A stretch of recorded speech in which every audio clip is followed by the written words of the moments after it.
Hi there, I hope you are doing good.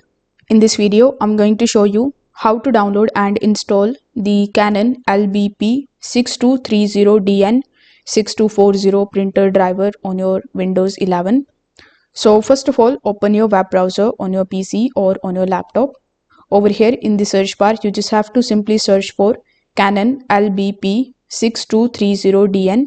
Then you can type 6240 series as well. After searching for it, simply hit enter.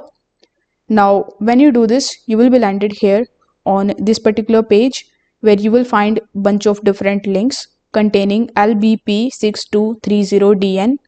So simply open these links in a new tab one by one.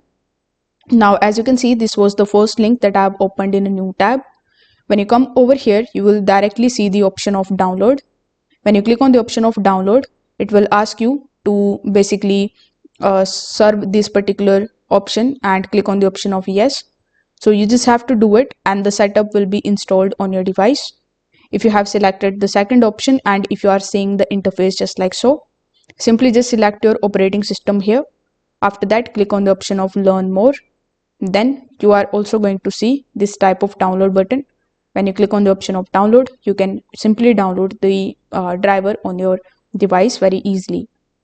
If this video helped you out, consider subscribing to the channel and liking the video. Thanks for watching.